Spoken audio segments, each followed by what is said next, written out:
Racing isn't easy, but experiencing it is.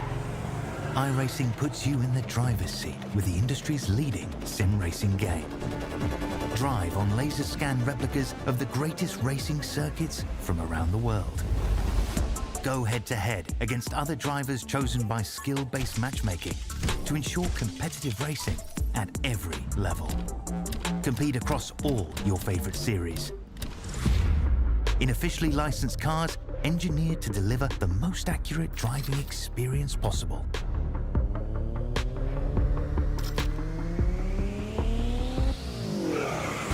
Join a race or host your own with players from across the globe. Race against the computer or in a league with friends. Feel the thrill behind the wheel. Visit iRacing.com.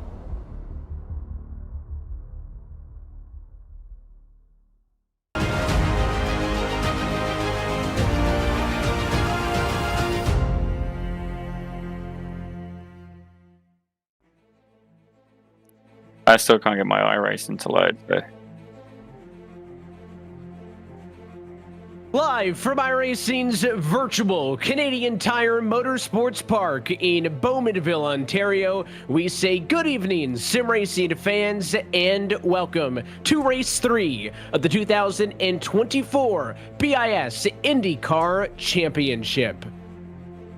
We're, as always, happy to have you with for another BiS Wednesday evening tonight as we continue on into the third week of this summer IndyCar campaign tonight for the BiS Mosport Indy 230K. And welcoming you into the podium broadcast booth, where, as always, alongside myself, Evan Pasoko, joined by Daniel Zippy Salmon. Our producer downstairs is Christian Hill. And I say always Zippy, but I'm new to the party. I've missed out on the action in the opening two rounds of this championship. Homestead Miami Speedway, the Long Beach Street Circuit come and gone, and we head back to a familiar road course for this Canadian heavy field of drivers as we get set for a big month of May.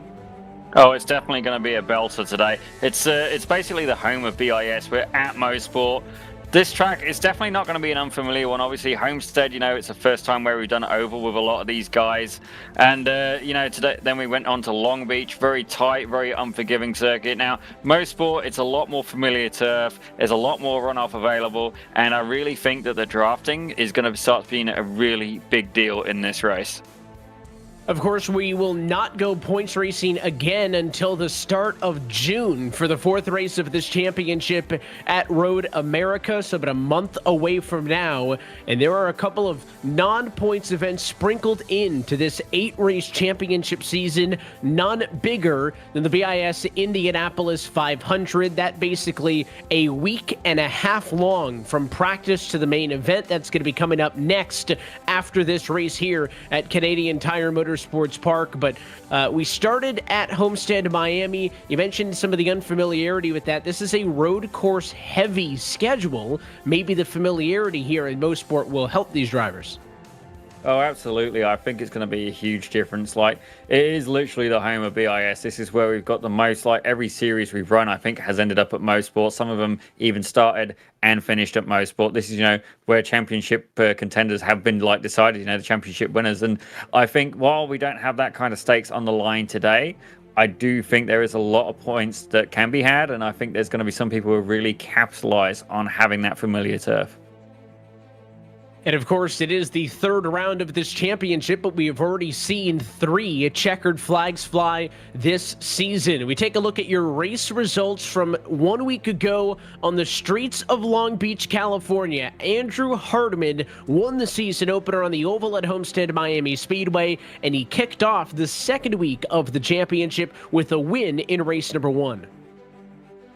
Oh, it was an absolute belter. And then we got Ozzy Milwain. He had a win as well there in race 3. Joey Haynes there in second. Zach Buchanan, he's currently, he's doing pretty good. Obviously, he did fantastically in the Radicals. And I believe, if I'm not mistaken, yeah, he's got he's got a second place at the minute, a third place. Keeps ending up on the podiums. He's tied with Hartman right now for 2 podiums right now. But, it's still early on. There's a lot to play for. And I think another part of it as well is keeping clean. Attrition is still a huge part of this series. It is, and we've got a long way to go, but after 2 weeks and 3 races, this is how both the team and the Drivers' Championship stakes out. It is Evolve Sim Sports in the number 1 position in the team standings, that courtesy of the fact that they have Haynes, Todd, Milwain, and Schulte inside of the top 10 in the Driver Championship. They have been nothing but consistent to this point. Britannia iSports right there in the mix. Same with Rust Racing, Atomic Racing, and Leadpaw Racing as well inside of the top 5. But when it comes to the team championship and then the driver's side, you might be surprised. For all the talk about Andrew Hardman and Ozzie Milwain, it's actually been Zach Buchanan, winless through the opening 3 races, but the most consistent driver leading the driver championship. Yeah, I mean, we've definitely seen good character so far from Zach Buchanan. He got to have that. You missed out on this, actually.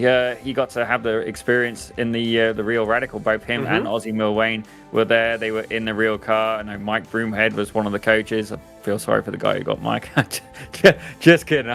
I'm sorry. Mike knows what he's doing. Obviously, you've seen him in the sim, and he's actually licensed as well to be an instructor. But, Rob Burgess as well from Radical Canada. So it was great to see guys getting to go from the sim into reality. But, IndyCar is a different kind of, it's a different kind of discipline. Don't get me wrong, you got a bit of the oval, you got a bit of the road, but it's a completely different car. I mean, aerodynamics is another thing to factor in. And then obviously we got this as well. Thank you to our wonderful director. The tyre compound, we got the primary, we got the alternate. And, we didn't, at the last race, we didn't see people using the same strategy for both races. They were mixed up. They were trying different things, what works better for them. What's, you can practice for this, but it's still on the day of the event. You got to try and get a read off the field. You got to see, okay, is this getting me the best bang for buck? Is this going to be the quickest strategy for me to have success in this race? Yeah, they'll have options to go for the primary compound tires early and then change later on to go for the soft compound on the run to the end of the race. They could also change a little bit sooner, take care of the softs. The big takeaway there is that you must use both compounds in each of the 2 races that we will see contested here tonight. Of course, that is aided by the fact that these drivers have a limited fuel cell in 65%. We take a look at the event format for the road races on the calendar. Right now, a 20-minute qualifying session is just wrapped up to set the field for race number 1. 30 minutes, 29 laps going to be the distance. Again, that pit stop is required, and we will pay full race points. Then we'll do it all over again after a quick warm-up session. A second race, 30 minutes, 29 laps in length, but that is where we'll see, as always, the signature BiS invert as we flip the top 10 finishers. I gotta say, I absolutely love it when we get that invert grid for the second race. It just completely mixes up the field, and all of a sudden, 10th place becomes a potentially a strategic advantage.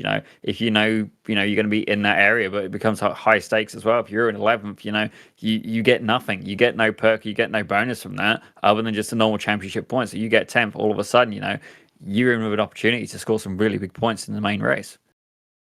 Of course, some more IndyCar-specific things. Push to pass available, a faster pair in the back pocket as well. We'll talk more about that as the night continues on. But I mentioned that qualifying session ahead drawn to a close. We are ready to drop the green flag on race 1. So let's go trackside. Take a look at our BiS starting grid, and it is Andrew Hardman on a pole position, a 101.266. Bring us to the green flag tonight alongside Jonathan Wager in the number 2 spot. They're going to be on the front row, and that is a lockout for those team cars in first and second. Row number 2, it's going to be Joey Haynes and Bryson Schutte in third and fourth position. And then back on row number 3, Zach Buchanan and Ozzie Milwain in 6. 2 heavy hitters already in the championship battle early this season. Back on row number 4, Assad Nakataba was slated to start there. Instead, he'll start from pit road, leaving Spencer Todd alone in the number 8 spot. Mark McDonald in P9 is going to get the advantage of Nakataba starting from pit road. He'll jump up to P7, but on the grid he's 9th. He's alongside Diego Zuccarelli, zipping as he rounds out our top 10. And on row 6, we got Nick Horvath. He had a little bit of success there in the last couple of races, but hopefully, he can get back on the podium. He is in P11 alongside your league founder, Mr. Mike Broomhead, the 00 car in P12. So we look at row 7 now. We got Clovis Girard He is there in P13 alongside Robert Kobe. Both of these drivers frequently got the webcams on as well, so hopefully we'll be able to catch up with these guys a little bit more later. Richard Swindles is there on row 8 along with Takeshi Kita in the 64 car. At row 9, we've got Stuart Ross, the F1600 success there, alongside John Bemberlid in P18. And as we look at row 10, Cedric O'Hyan, and one of the Lima Racing guys with, again, it gets me every time, Nicholas Colander alongside him in P20.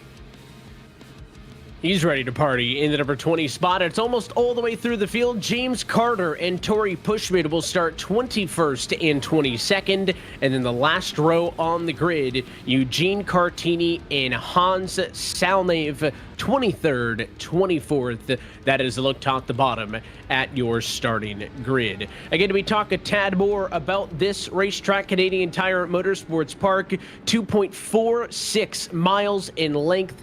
10 corners around this place. It's almost like it's everybody's backyard. So if everybody feels super confident at a racetrack, what can you do to separate yourself from the rest of the field? First race outside of the U.S. this season. It'll get it set for race number 1. Pace car off and in. Andrew Hardiman in control. Green flag in the air for race number 1. No. Already contact on the front row. Haynes got into the back of the leader. More contact now. He's off and into the sand trap, and it's going to take Mark McDonald.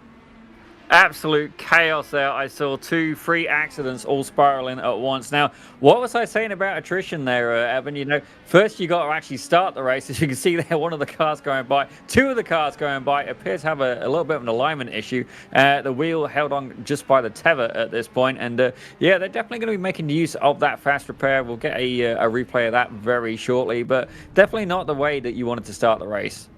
So chaos early, and you can see still struggling with those 2 cars as they're going to take a tow to pit road. McDonald doing everything he can to continue to limp back to the pit lane, but it's going to be a one and done for a couple of fast cars. And now we all chase down the race leader. Couple of moves, though. Andrew Hardiman getting swallowed up by a few of these drivers. Bryson Shute and company making their way through. He takes the advantage of the accident, moves up to the number 3 spot as the end of lap number 1 goes to Jonathan Wager. Definitely was not the race start that a lot of these guys were looking for. I'm seeing at least 5 cars in the pit. Mark McDonald's limping the car around as well. I believe Clovis Stuart's doing the same. So that is 7 car casualty before they've even reached turn 1. Absolute chaos and pandemonium. You know, I'm sure that, you know, these guys will settle down. They'll get things sorted out, but definitely not the race start that you wanted to have. And you know, it's one of them things. It's unfortunate. We'll have a quick look at the replay in a little bit. Our director, he's just got to, you know, obviously gear that up. There's a lot going on. But, you know, don't get me wrong. For those guys who got away cleanly, potentially, you know, some nice, easy free positions. It's always nice to get some easy spots early. I know Zuccarelli really took advantage of that as he gained 4 spots. Michael Broomhead picked up 5. So the clean start for some of the drivers is big in this one. Again, 29 laps, 30 minutes on the clock. It is very much a sprint race for both the A and B races on the night, but points paid out equally to the 2 of them is important to note as well. Wager continues to lead from the number 1 spot against Zach Buchanan. Quick move up and into the number 2 spot means that it's been a rough couple of laps for Andrew Hardiman. I mentioned that he was getting eaten up a couple of times. He'll get a spot back maybe as he's only down to P7 right now. But it has not been the start that your pole sitter in the 3 car wanted. Definitely not. I mean, these things happen, but as I look, you know, I'm seeing a couple of faces that have reappeared there. As Mike Broomhead, I'm just seeing he's lighting up as going in the pits. Now, don't get me wrong, these guys are going to have to make a pit stop. It is part of the strategy, but definitely not quite yet. You know, you're doing it now. It's not intentional. It is a unplanned take it through the drive-through, you know, probably making use of that fast repair. But that looks like Assad Nikardenbev there trying to make a move. Yeah, that's definitely Nikardenbev, and that is on. I'm just trying to get a good picture of the car. I believe he's having a fight with Robert Kobe there. Yeah, Robert Kobe and Takeshi Kita. He's kind of in the middle of the tournament at this point. Eugene Cartini about 5-6 seconds back behind him, I believe. So yeah, this is good. Nikardenbev, you know, he had a rough couple of races so far in the series. I'm hoping he can stay out of trouble. You know, just keep it clean and just, you know, settle down a little bit. I mean, we know this guy can drive. We just need him to, you know, have a little bit more consistency. Yeah, that's been the thing that Nikonibev has been searching for, is how to turn the speed into some consistent runs. And you mentioned Covey putting the pressure on him now in a battle for what is 8th and 9th spot. Nikonibev looking low, looking high, down to Moss Corner, trying to find a way through. They'll head now to the back half of this racetrack and take that long, high-speed trip down the Mario Andretti straightaway. Is there a move opportunity here for Nikonibev as he's going to get the wake off of the car behind? But Covey getting the wake off of Andrew Hardiman up the road. Covey's going to gain a spot. Nikonibev can't get clear. Comes across the nose. They make contact in turn 8. And Nikonibev spins off. His car is damaged. So is Andrew Hardiman, who is down pit road. Oh, dear. Like, we're literally just saying, you got to keep it clean, you got to keep it consistent, and, that I'm expecting better from Nikonibev at this point, like, he's got to cool his jets a little bit. He's definitely a BIS regular, but he can do so much better than this, Let's have a quick look at the replay here. So, I could do a different angle, really, but it looked like he just turned in a little bit. So, I mean, that corner is definitely wide enough to get both of those cars around there. And it's late, right? Covey's clear, but they get to the apex of the next corner. Nikonibev obviously trying to stay in the gas, and looks like he may have just crowded Hardiman a little bit too much to the inside of the right-hander, turn number 8. And you can see the body panels come off. Nikonibev got hung up in the grass there for a little bit, had to wait before he could back onto the racetrack. Hardiman knew immediately that car was damaged. I will say it has gone from bad to worse for Andrew Hardiman, but there are worse positions to get into an accident than turn 8, because the advantage was he went right to pit road, got his one available quick repair, and Hardiman's back out there on the racetrack now with a brand new car. If that happens in turn number 1, remember how long it took for some of the drivers involved in that lap 1, turn 1 accident to limp to pit road? Hardiman did not suffer that same fate, so he did a good job at limiting how much that was going to hurt him. Well, if anything, right now, I think he's actually in a fantastic position. Now, I know that doesn't make a lot of sense. He's just got tied up in an incident. He's had to use his fast repair, but he is currently in P9. When that grid reverses and flips, he's going to be second on the grid. That is an absolutely fantastic place to be. Sometimes it's almost, do you want to do that as an investment, just try and, stack the odds in your favor a little bit for that second race? I mean, it is a high-risk strategy, but maybe it'll pay off for him. He's also got a mandatory pit stop out of the way.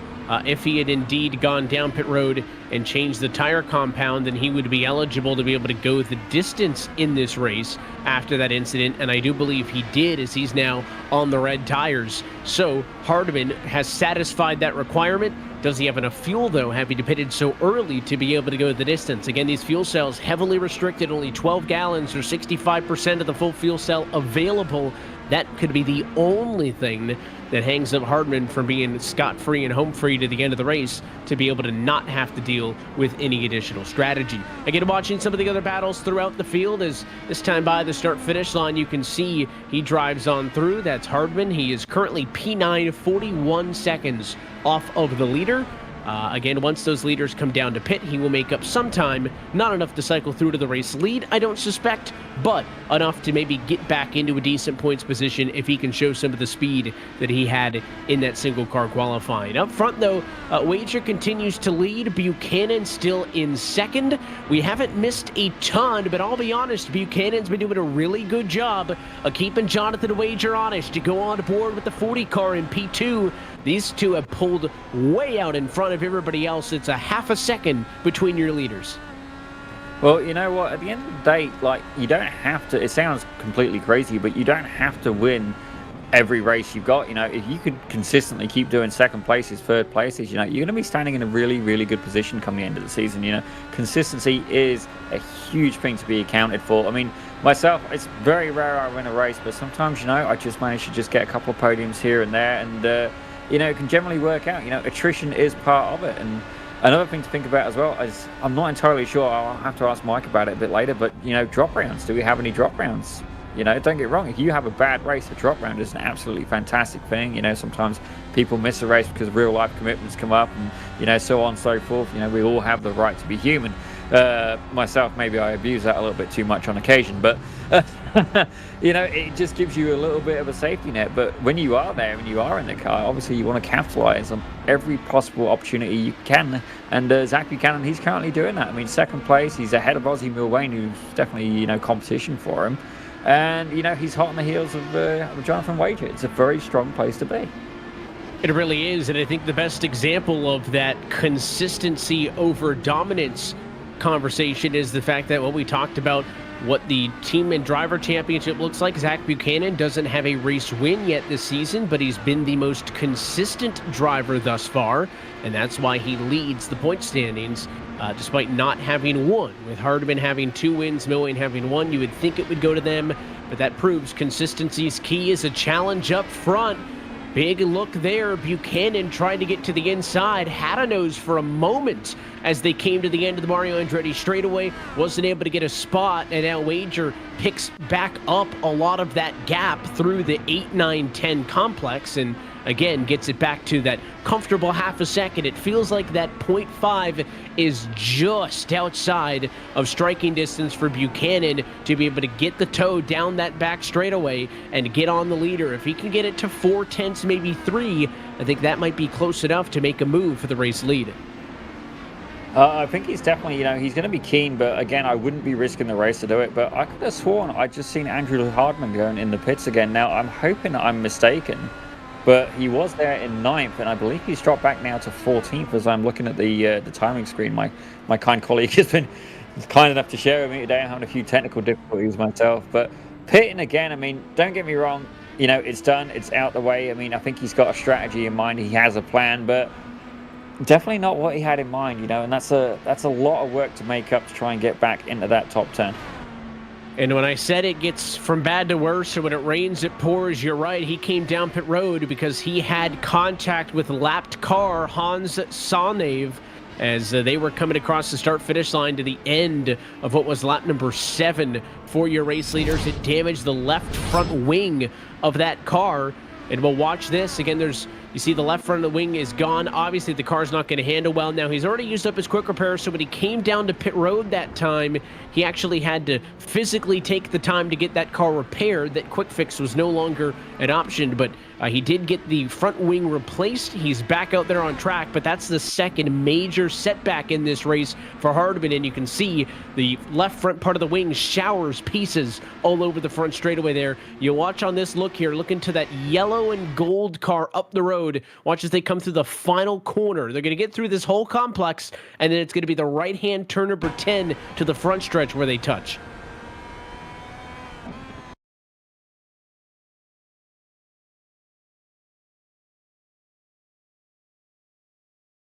Oh, only just so. Only just. It's a little bit unfortunate. I do wonder if there's a little bit of net code in there as well. I mean, it just seemed that he just got so much better exit speed, and it's definitely, it's one of those things. It happens, it's unfortunate, but that is another good thing about this being the BiS IndyCar Championship, is that we do have that second race with the inverse grid. And currently, as I'm looking at the standings, Michael Broomhead, the 00 car, is in the mystical 10th place. He is going to be very aware of that, I'm sure, and definitely keen to capitalize on that, hopefully get some points. But as I look through the grid now, I'm just trying to work out who have we got as the hard charger right now, Evan. Some drivers who have picked up a bunch of spots. Robert Covey's up 7 positions from where he started. Stuart Ross is up 8. I think those are the biggest movers. You mentioned Broomhead. Broomhead was up 5. He got as high as P7, but has cycled back a little bit in this one. That's because Broomhead has been down to pit road for service. That's why he's dropped back. So those are some of the drivers who are making the most noise. As Buchanan in the 40 car, not happy over the radio. The driver in 3rd place, barking, I think, at one of the lapped cars or somebody else. But he's not happy. He's going to get a slowdown penalty that's going to drop him out of 3rd. And Diego Zuccarelli, highest he's been tonight, the driver who started in 10th, is now all the way up to P3 and on the podium.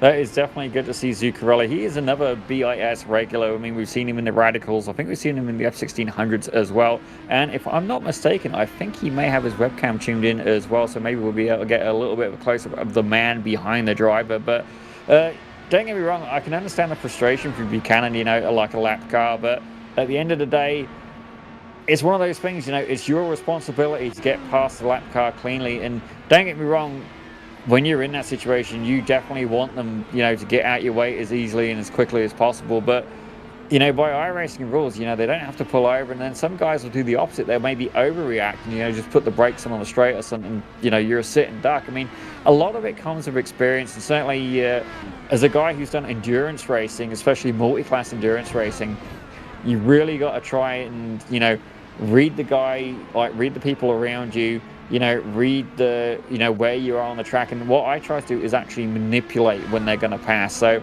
say we were at Daytona, for instance, I do not like people passing me on that infield kink about, I'd say probably turn 2, not turn 2, turn 3, 4, that little kink, Evan, just after you've done the left-hander for the foot one, you've gone past the pit exit, done the right-hander, then you've got that little kink in the straight right there. I very intentionally make the car wide at that point, just to try and, manipulate, when they're going to pass me, because I don't want them going for it there. It's not wide enough, damage occurs, and, you manipulate the situation. So come the next corner, once I'm around there, I will lift off on the straight and let them go through up onto the bank section, or even wait to the bank section. But as I see here, this is one of the drivers, Mr. Robert Covey from Howler Racing. Again, the most phenomenal beard in the series, without a doubt. I mean, I'm sure we could get him a Christmas gig, as Father Christmas. It's definitely plausible. But I got to hand it to the guy. He is having a absolutely fantastic race night. And I do want to highlight as well, if you look very closely at your screen, his glove's in the way a little bit, but I do believe that is a BiS Radical Cup he has hiding in the background. Too shabby for Robert Covey, who currently sits in the number 4 position. Only the top 5 cars on the racetrack, Wager, Milwane, Todd, Covey, and Kita, have yet to come down pit road. We've already seen everybody else in. Some drivers, not necessarily for scheduled service, but they've ended up in pit road no matter what there. But only the top 5 have yet to come down. Buchanan, Zuccarelli, and Chute have all pitted inside of the last 3 laps. They've been able to make their tire compound change, and in theory are good to go to the end of this race. And we're right at the midway point. This next time by, 15 laps down, and in fact already for the leader, Wager, 15 down and 14 laps to go. So as I like to say, the bank is open for drivers who want to come down. We've seen some drivers yield to the earlier pit stop. Now we'll see, Zippy, do drivers come in right here on the money at the midway point, or do they reference that tire strategy graph that we looked at before the start of the race? Do some of these drivers want to go a little bit closer to 2/3 distance, so then they don't have a ton of laps when they make that final pit stop? Again, I think a lot of this comes down to how much you've practiced and how aggressive you've been with the car. Whenever I've done pit strategy, I always try to pit as late as humanly possible.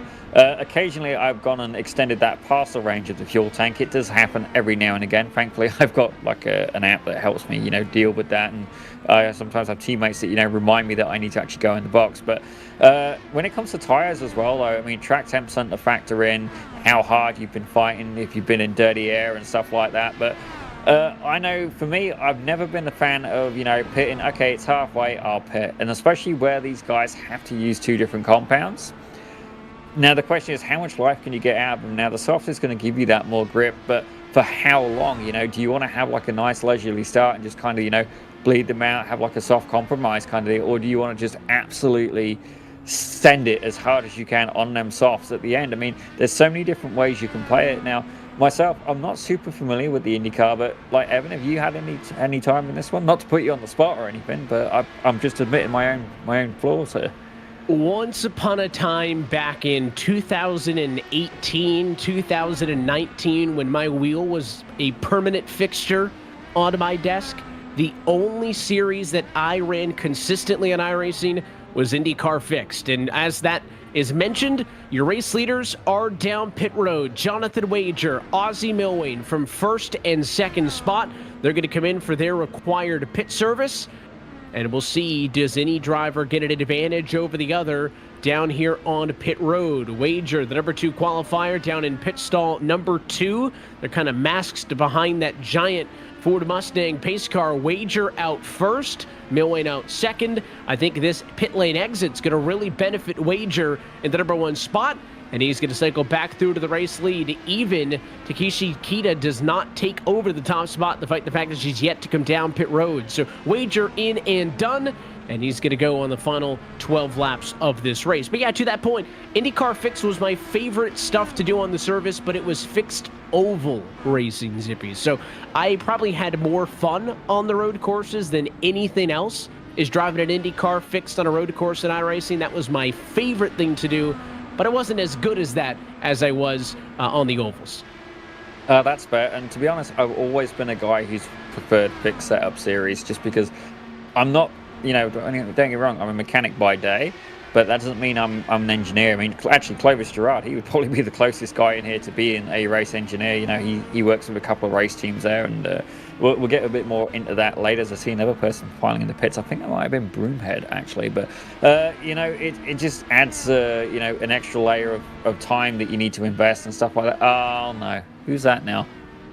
That is Spencer Todd, who had an accident down, I think, before Moss Corner in the Volve SimSport machine, and that left front tire is either having a really bad time or a really good time, but it is hanging on by a tether, and that is a rough ride down the back straight.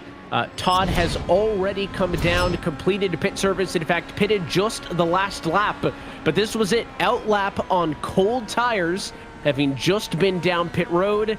You get a little bit off, and man, this racetrack is unforgiving. There's no paved runoff, Zippy. He gets the left side tires in the grass, and it just takes him on a straight path to a tire barrier.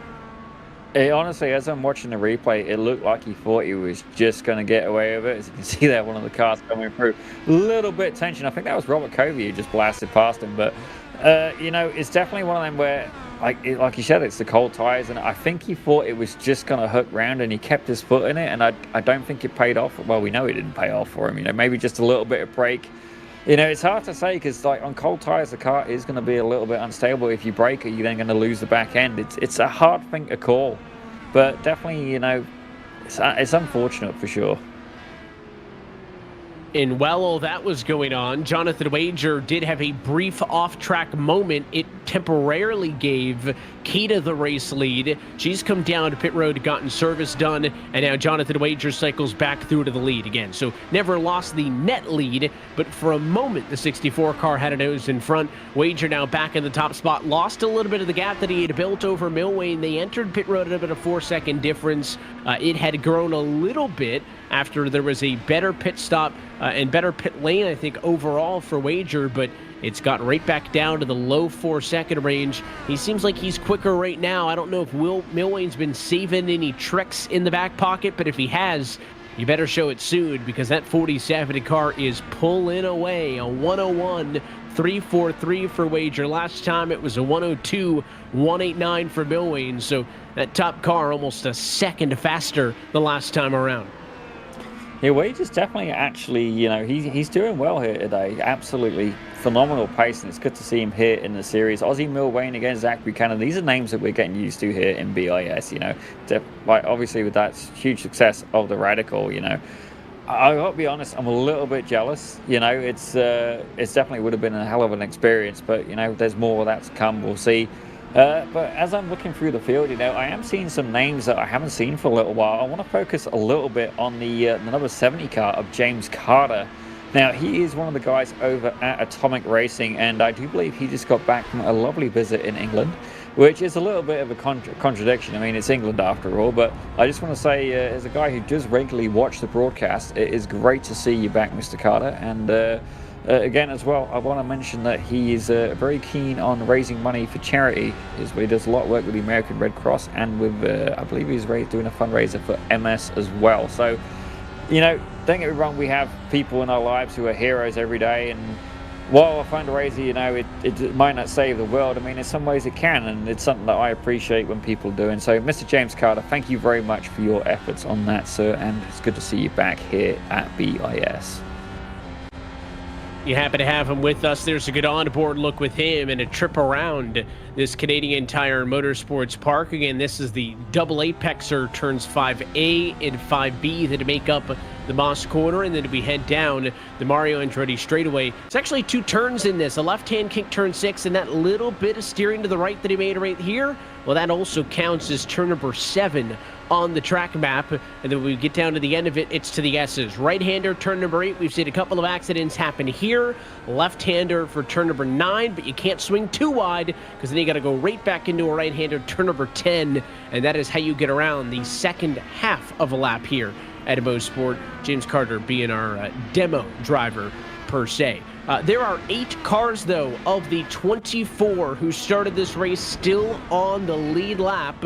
23 of them are still on track, so that's a good indication of the blistering pace that our top cars have been putting down. And I think our race leader, Wager, may have just made a mistake. You see the timing board, only a 1 second difference between Wager and Milwayne. That was 4+ seconds not that long ago. So Wager must have had some sort of misstep, maybe in Moss corner, and all of a sudden, in the blink of an eye, we've got a battle for the race lead on our hands.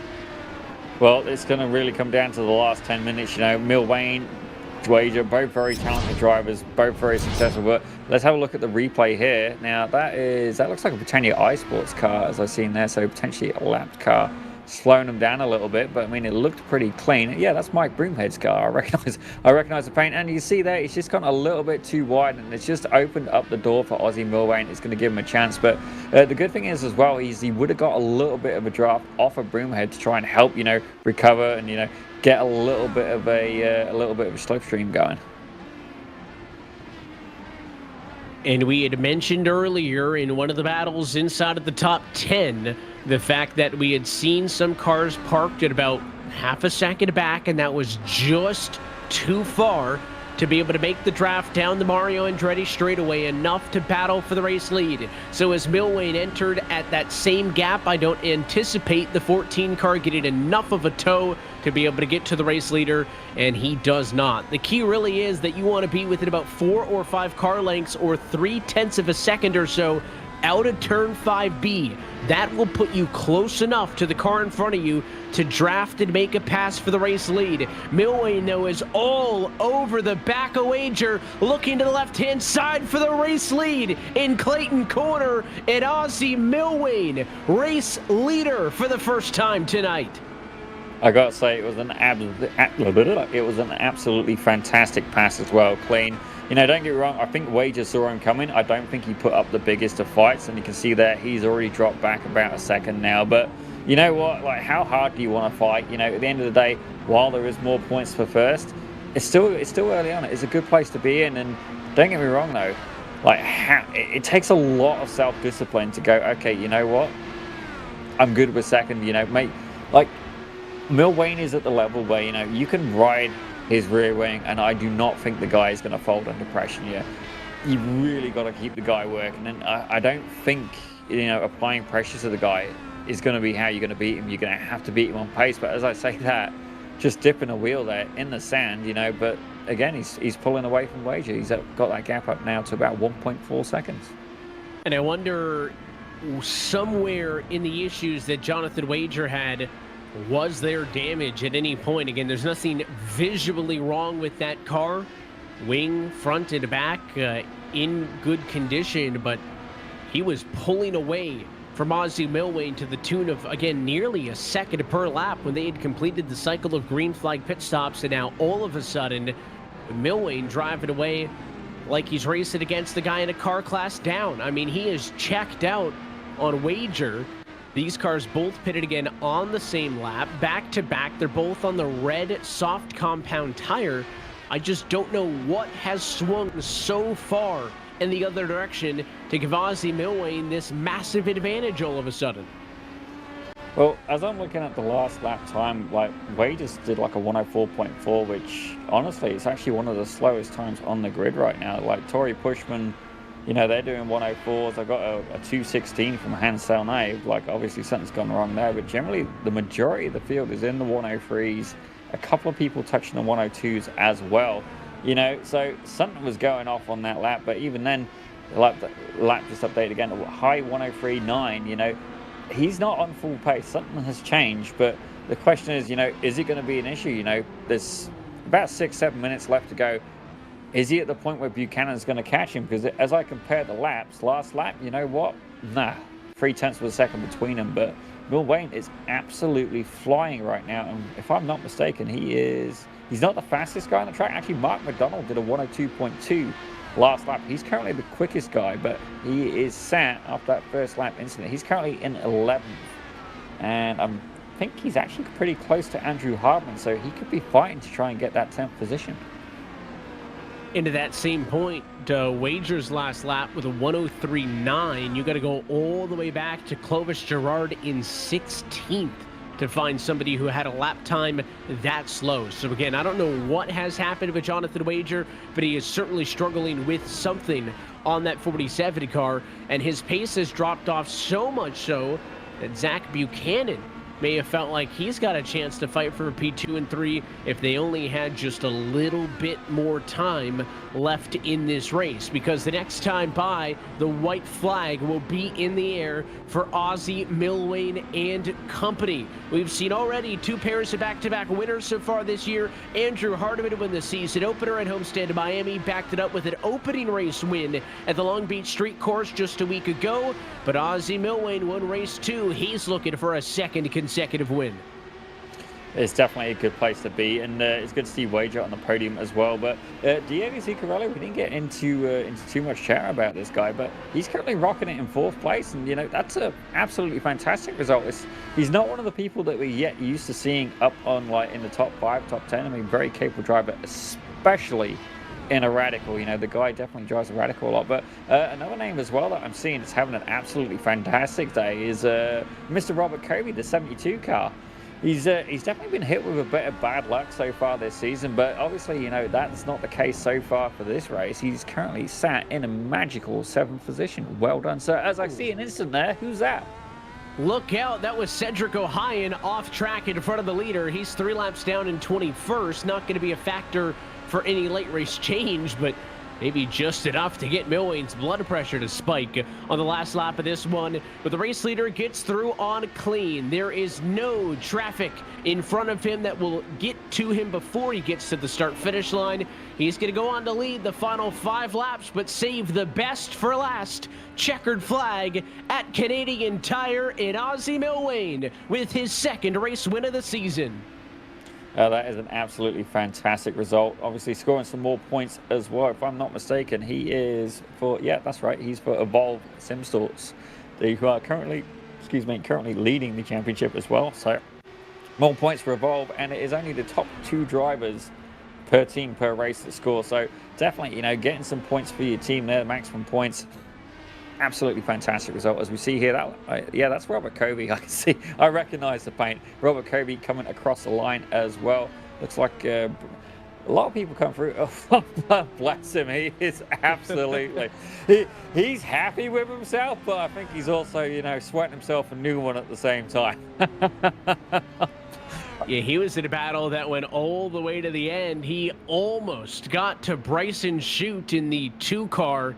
Came up a little bit shy, so those 2 were battling all the way down to the final turn of that lap, and unfortunately, he just ran out of time. So that'll do it for race number 1 on the afternoon. We will talk through your race results on this one. Again, Ozzie Milwane gets checkered flag number 2 of the season for him. Both he and Andrew Hardman with 2 wins apiece. And again, the dominant car of the night, Jonathan Wager, settling for P2. Your championship leader, Zach Buchanan, still shy of victory lane, but another consistent run is going to keep him in control as he will finish 3rd in this one and keep himself in good standing for the driver championship, with Diego Zuccarelli finishing in the number 4 spot. And by far your biggest mover in this one, Takeshi Kita started 16th past 11 cars to finish inside of the top 5 and get by far the biggest mover. Bryson Chute comes home in the number 6 spot. Robert Covey comes home in 7th. That'll do it for the cars on the lead lap in this race. And then Michael Broomhead, Stuart Ross, and Andrew Hardman, Zippy, are your top 10. And as we look at 11th, we got McDonald there. He's in 11th. He had that unfortunate race incident. Nakano Bev in 12th. Again, Nakano Bev, He's such a capable driver. I want to see so much more from him. And then we got Richard Swindell's there in 13th. Another gentleman who does tune into the show. Thank you very much. Spencer Todd in 14th. Nick Horvath in 15th. With Clovis Gerard as well in 16th. Nicholas Calander, and I'm picturing that selfie on his driver profile there in 17th. James Carter back with us at BIS in 18th. Tory Pushman in 19th. And then Joey Haynes also got caught in a lap 1 incident there in 20th. And then to round things out, only a final couple of cars. Ohio, Salnave, Benvalid, and Cartini.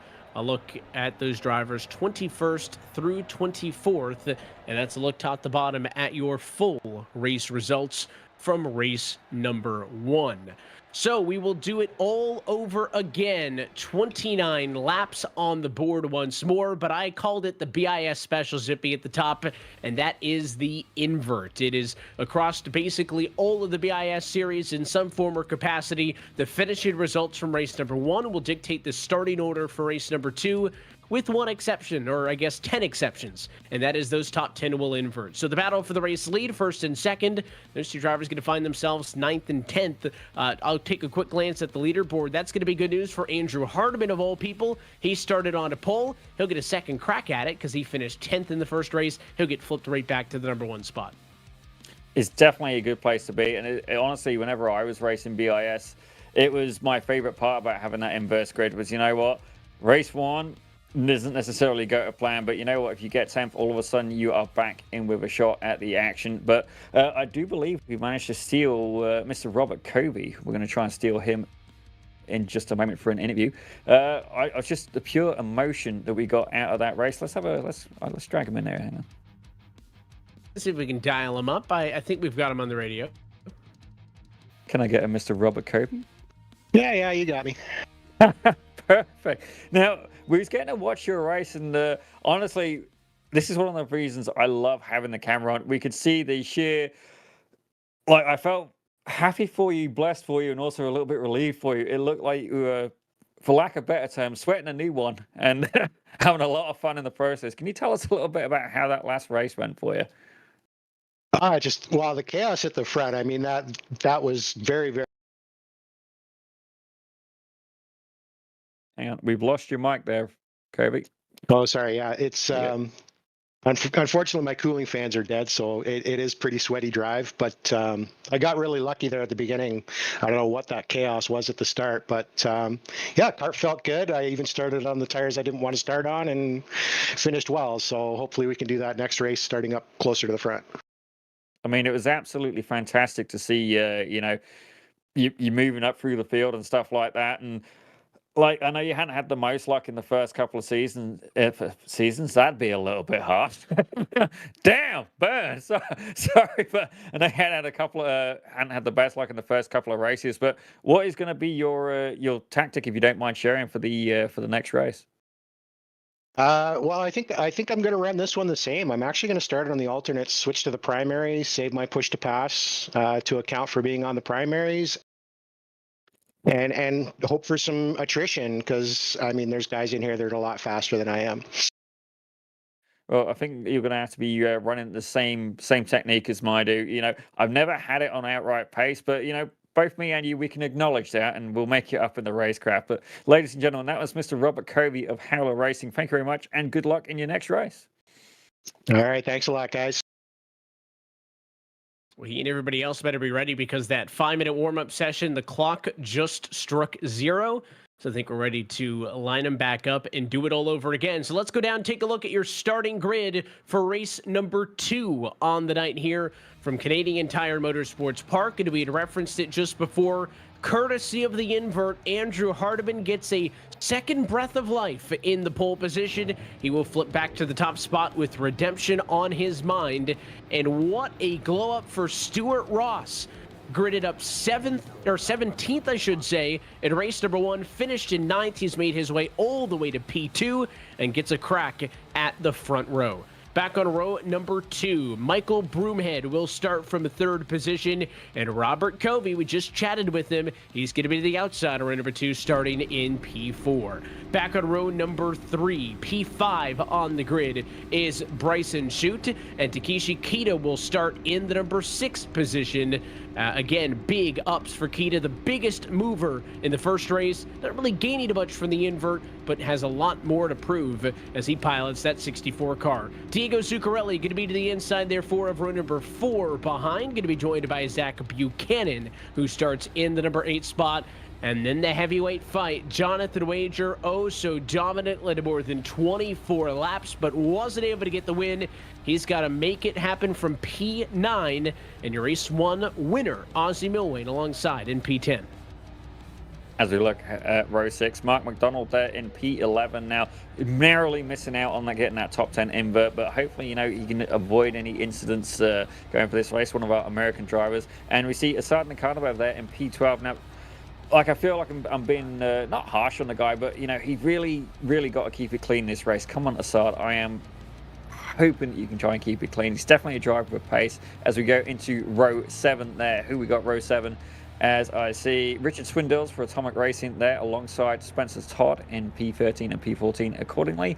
Row 8, we've got Nick Horvath alongside Clovis Gerard. Again, another couple of gentlemen who got caught in the Turn 1 massacre of the last race. As we look at row 9, we got Nicholas, every time, Nicholas Calander in P17 alongside James Carter. Good to have him back as well. Usually a gentleman who is on the camera.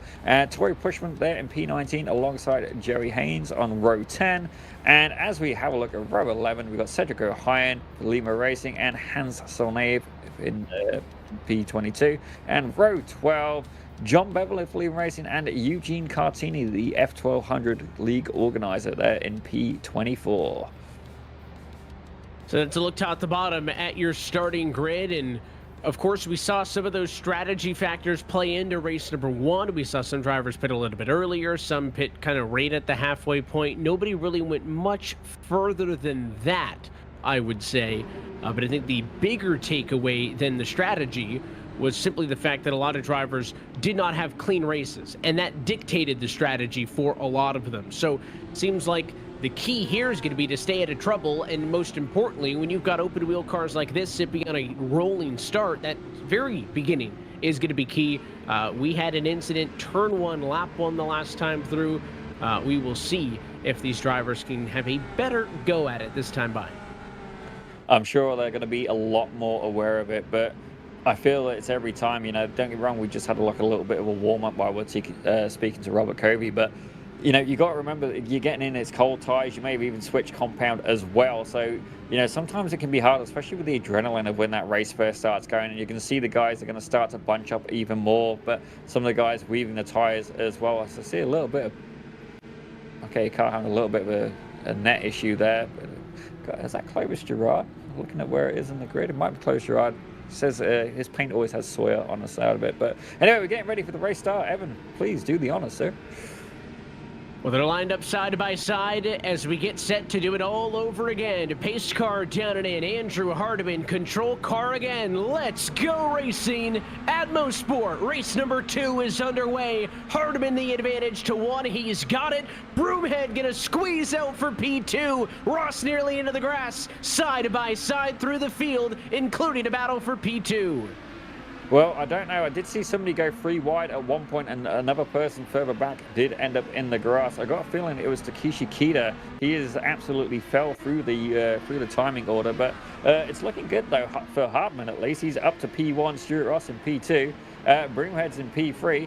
Pretty clean start. You see a lot of the guys are trying to get into single file. I say a lot of them. You see the Cardenbev there on the inside trying to make up as many positions as he can. And we got more and more battles going along. Who is he alongside now, the Cardenbev? He is alongside Spencer Todd. Perfect. Spencer Todd. So obviously, Evolve SimSport, a lot of cars in the field, they're going to have a really good, try and get another really good haul of points. But again, first lap so far, definitely a lot calmer than race 1. Yeah, there was a moment where Broomhead had P2 clear of Ross, but Ross kept his foot in it, took it back before they got down to Moss Corner, and that's how first, second, and third remain unchanged from the drop of the green flag. Shuffling up pretty much from 4th position on back through the rest of the field. Broomhead taking a look on Ross. The battle for 4th right there as well. That was Wager looking to the green number 2 as shoot. So Jonathan Wager doing a good job of getting through traffic quick. Started back in 9th courtesy of the invert. Remember, he was the car to beat in race number 1 until it all fell apart late. You go on board with the drive of the 47. He's going to get a huge run this time and try to make a move for P4. Oh, I absolutely love the drafting opportunities you get down the Andretti straight. And he's not just getting it off Spencer Todd, he's going to be getting up the kart as well, I find, because once he comes out of the first slipstream, he's got another kart there right ahead of him. And these guys are going side by side. It looked like Spencer Todd, Spencer Todd, one of them there, I do apologize, he evolved him for the car. Shoot!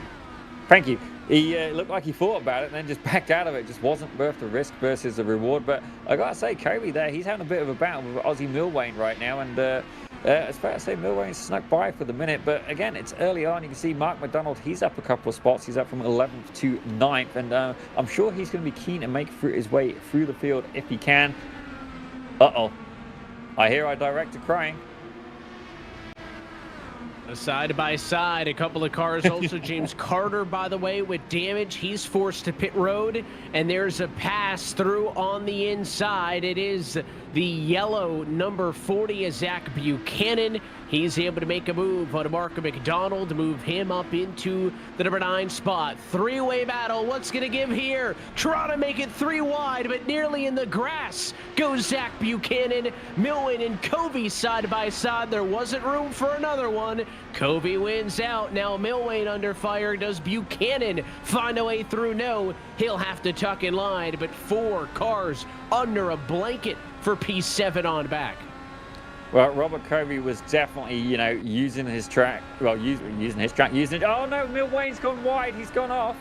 Mark McDonald's making the most of that, I believe, just then. But is that Mark? Yeah, Mark McDonald snuck by as well in the traffic cone painted IndyCar. But Covey was definitely, playing the field to his advantage there. He very intentionally positioned that car.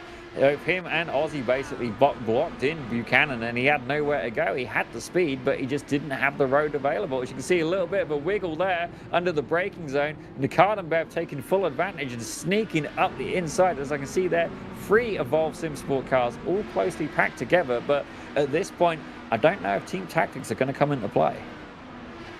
You could go a little cross-eyed looking at all 3 of those teammates together, but Milwain, the tail of those 3, did a good job of saving that car when it went off track. Could have easily have ended up in the tires, but has not had a good lap since then. Maybe the tire's still dirty or that car damaged. And in fact, Milwain will come to pit road after a tough all apart for Ozzie Milwain after he took home a very good finish to start tonight in victory lane, but got put back in the midfield courtesy of the invert, and he's on to pit road only 5 laps in to this second race. It is a very different story for the driver who he fought against in race number 1, and it's that black and red 47 to Jonathan Wager. He has been picking through the field lap by lap. He's up to P4 and is going to have his sights set on a spot on the podium, trying to take away from Michael Broomhead. He's going to get the run, but is it going to be a little bit too late? Broomhead seals off to the left-hand side. Wager to the bottom. It's a game of chicken at 150 miles an hour. Broomhead stays in front. I was quite surprised with the line he took there, but I guess, he had just enough pace to manage to stay ahead to go into the next corner and ultimately give him the line that he wanted. I was surprised he got away with that. I thought it was a sitting duck for a little while, but I'll only say this once because I don't want to go into his house, but Broomhead clearly a better driver than I am. And Christian, if you have the means to edit that out, by all means do. Oh dear, but Broomhead currently in 3rd place, something that I've very rarely done in a BIS series, hence I'm in the commentary booth.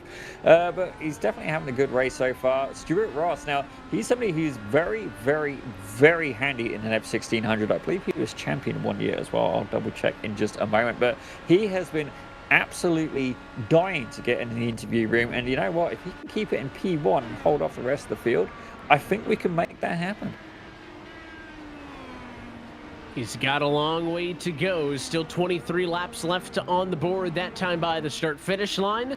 But that's obviously the objective for Ross nonetheless, as he has led 2 of the laps thus far tonight after having taken over the race lead from Hardiman a couple of laps back. So Hardiman back into P2, Broomhead 3, and after making it look like stealing candy from a baby making passes at the start of this one, Wagers had a little bit more of a tough go trying to get around the likes of Broomhead and others. Again, he was able to push really aggressively.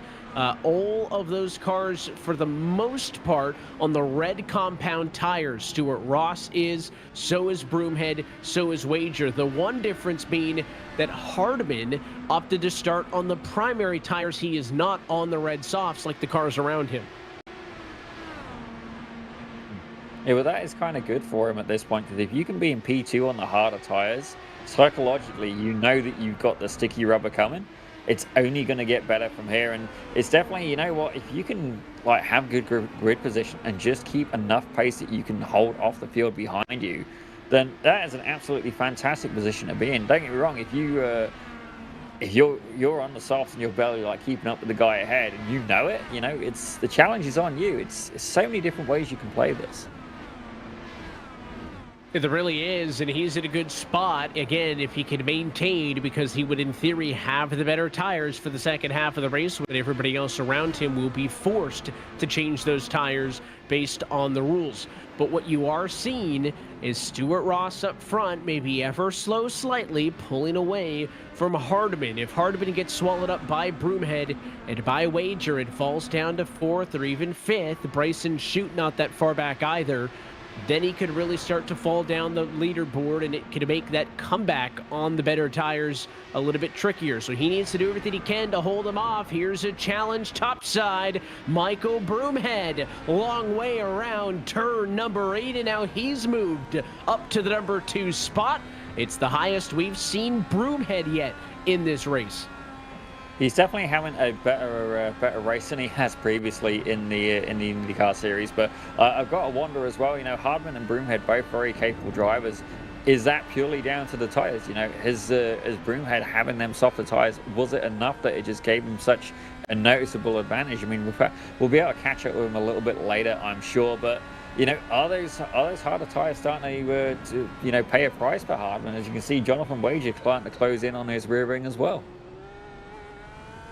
Yeah, Wager needs to step it up. Wager was unable to get around Broomhead despite a couple of looks, and with Broomhead able to make the move on Hardman, the ball is really in Jonathan Wager's court. He's got to make a move sooner rather than later, but Broomhead can't shake Hardman.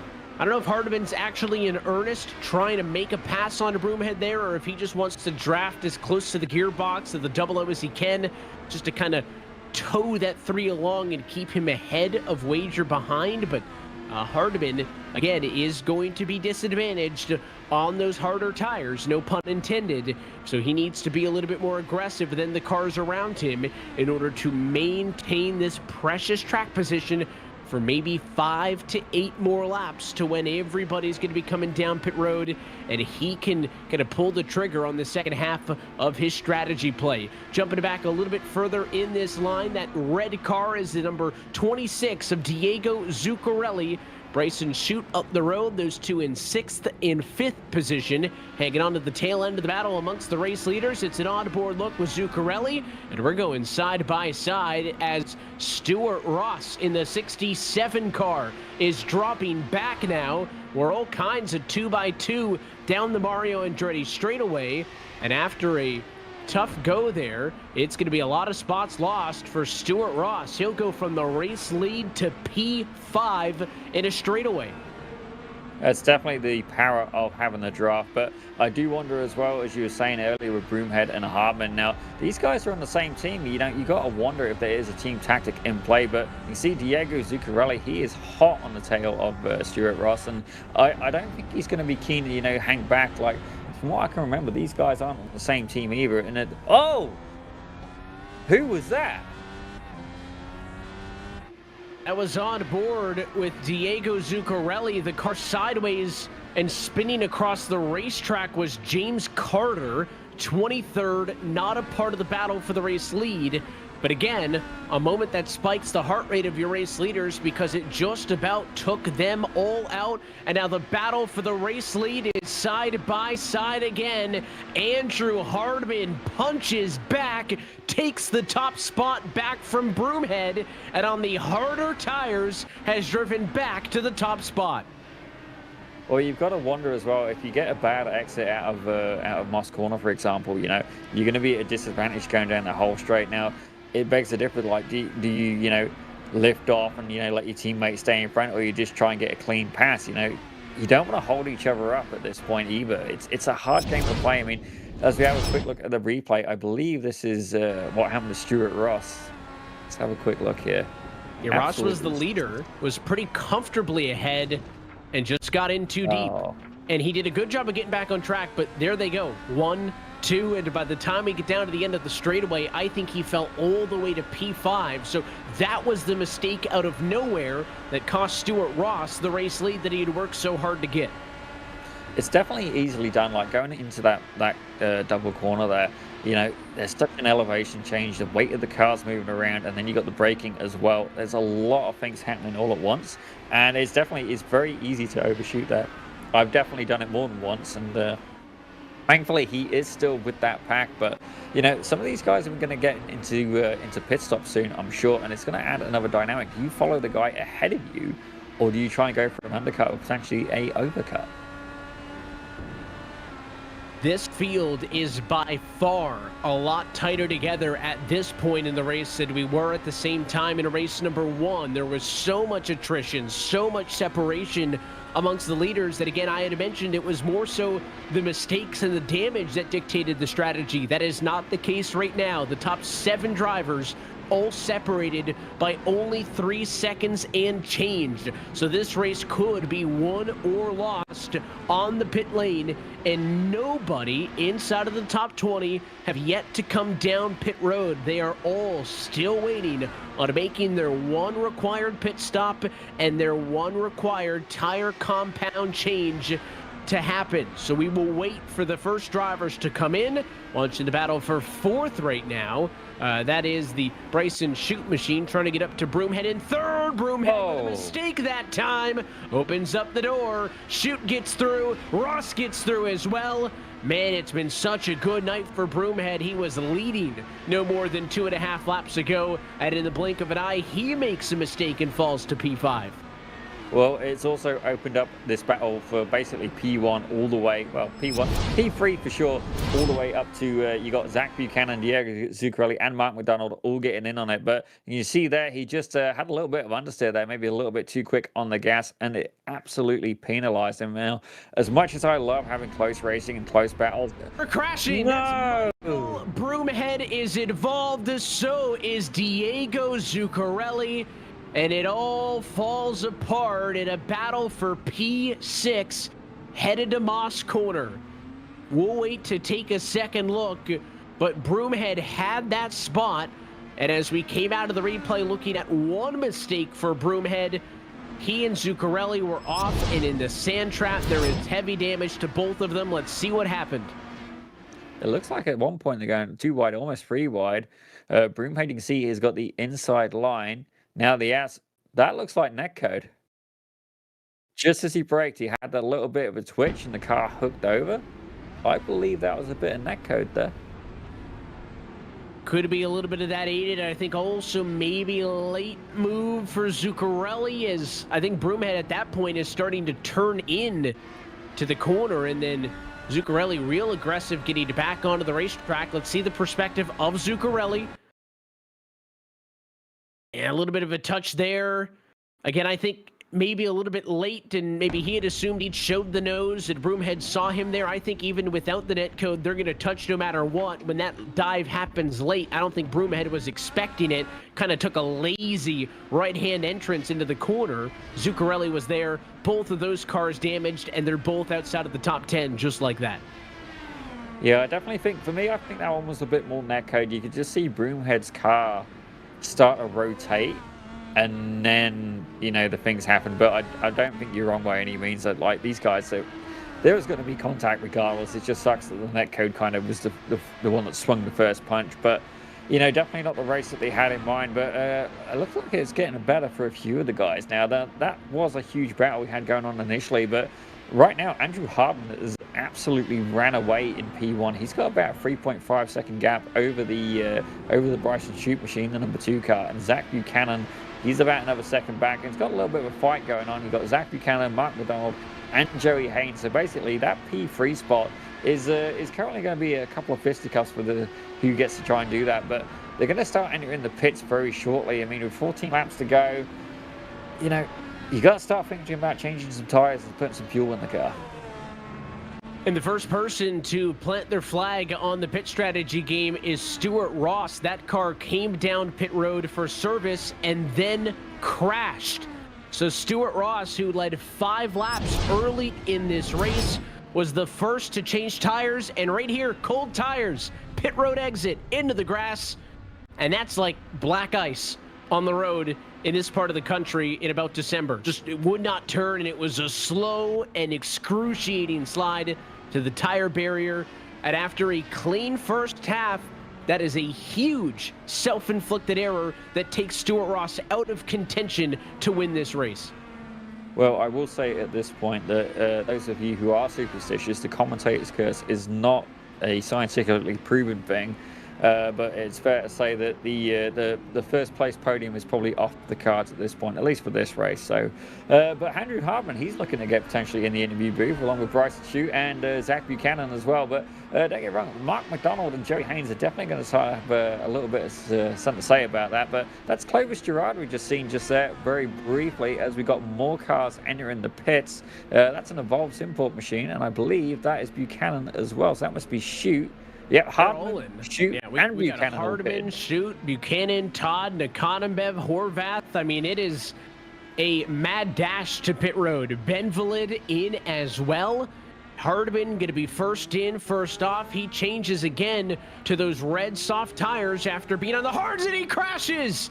Andrew Hardman has crashed, leaving pit road. Heavy right front damage. The wing damaged on the 3 car. After he put the accelerator down, the car snapped sideways. He got into the K-rail, and now another spinner. That is Buchanan. It is Pendulum here at Mosport as the top cars throw it away. It's basically a contest for who doesn't want to win this race at this point. Let's watch it again. It was a good pit stop. Hardman left. He had the better tires.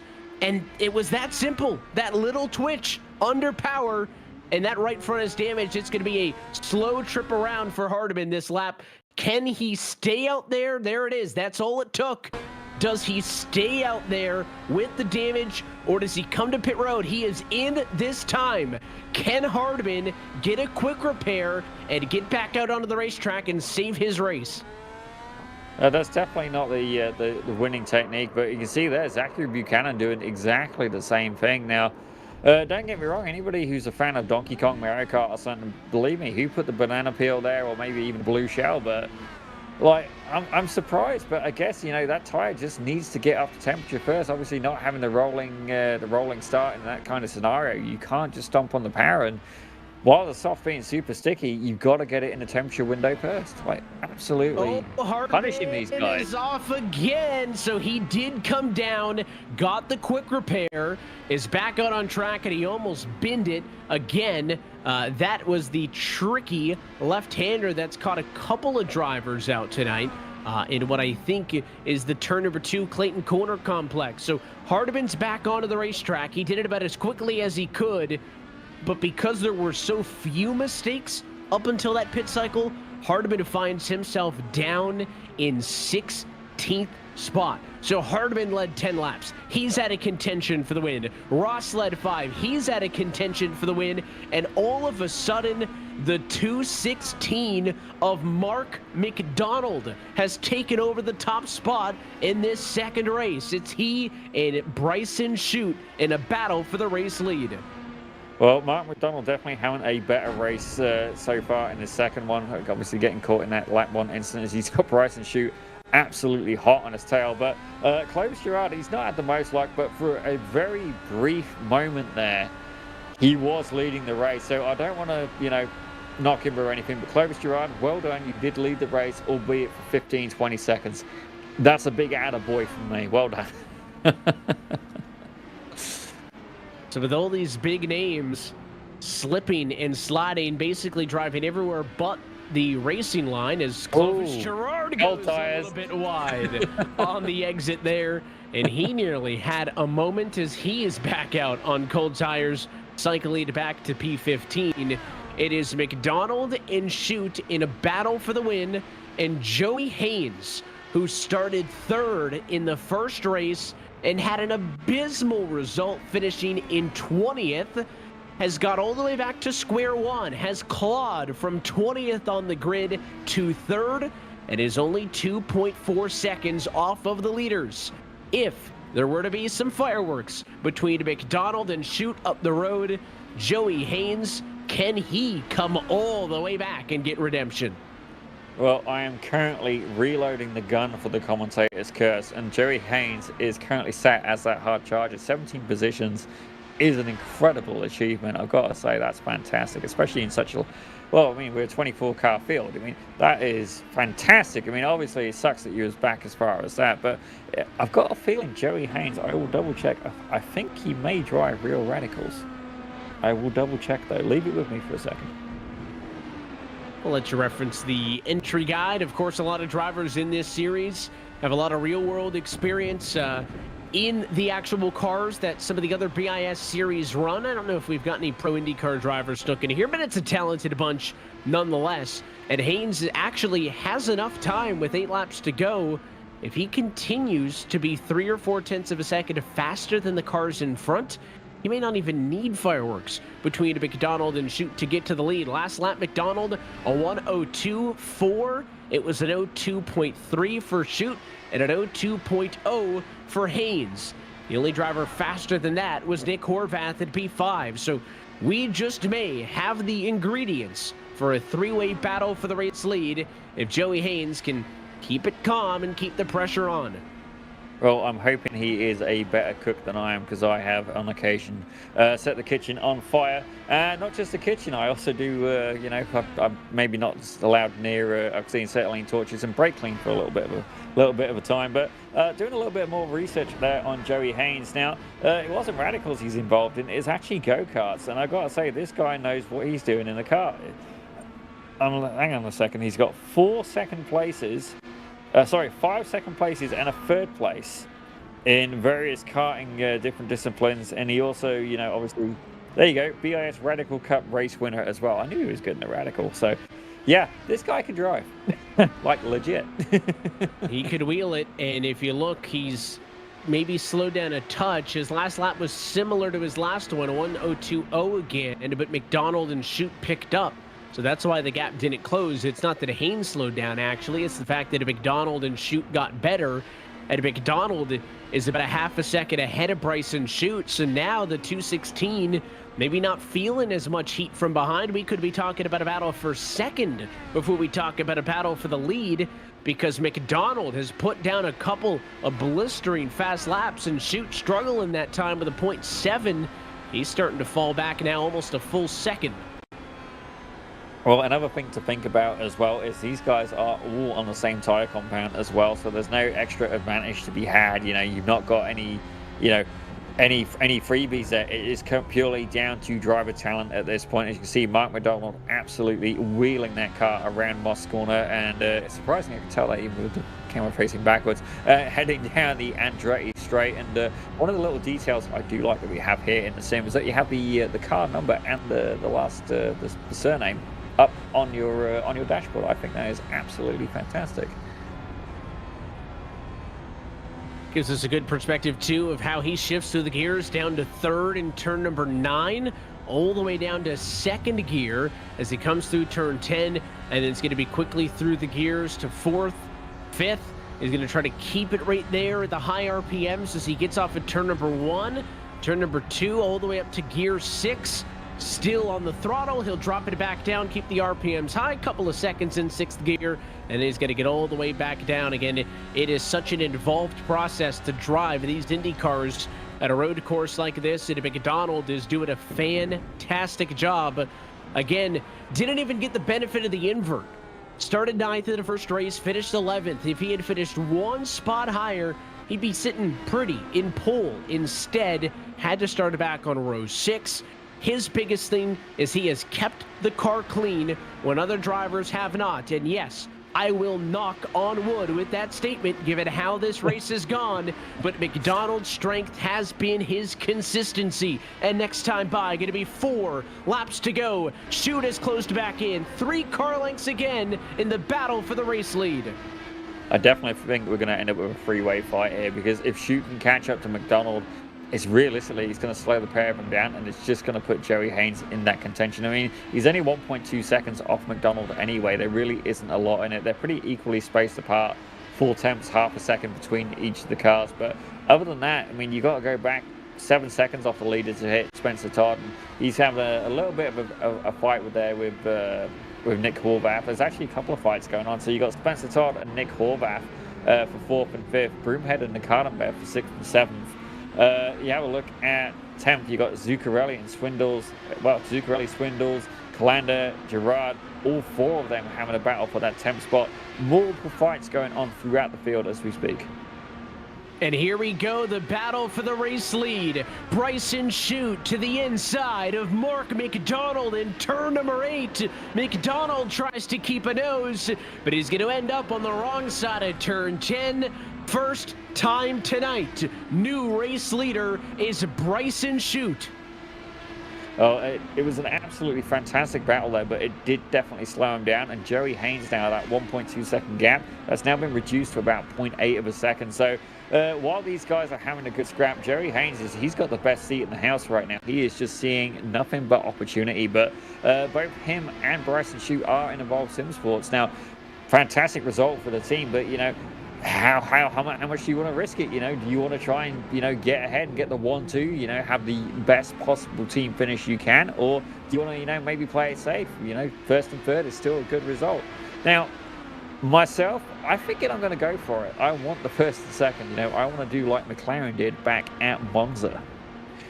Well, Mark McDonald is not done yet. He's going to go to the outside of Chute. He wants the top spot back, side by side, all the way through turn 8, all the way through turn number 9. 3 corners of side by side, but Bryson Chute hangs on. McDonald stays P2. Joey Haynes is on the scene. It's a 3-way battle with 2 laps to go in Bowmanville.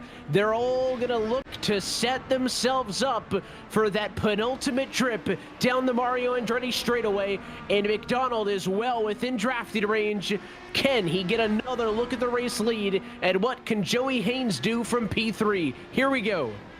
Well, Mark McDonald is in a very tough situation as well, as he's gone a little bit wide there, almost shuts the door there on Joey Haynes. They're going to go side by side, but you've got to wonder as well, when is going to be the technically, like, you know, the best place to pass? Don't get me wrong, you can make a pass now, but then come the next lap, that final lap, all of a sudden it may actually be a disadvantage to be ahead, as this little scrap between Haynes and McDonald is giving Chute a little bit of an opportunity to pull away, but not by much. He's only got 3 attempts, 4 attempts in it, and I think Mark McDonald, he's going for it again into that final turn, just putting a little bit of a nose in, trying to make the move on Haynes, trying to get that 52 car back behind him and take 2nd place. And a white flag in the air, less than a lap to go. McDonald, who has been oh so consistent tonight, made a mistake going into Moss, and it opened up the door for Joey Haynes.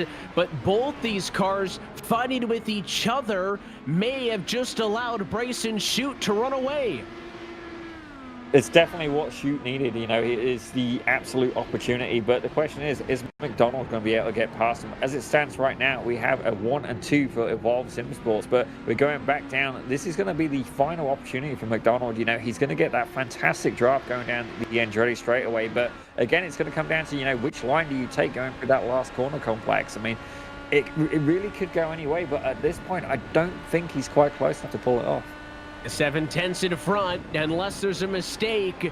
Bryson Chute sees daylight, One more look to the inside, nothing left, and Bryson Shute, checkered flag, wins race number 2 at Canadian Tire Motorsports Park.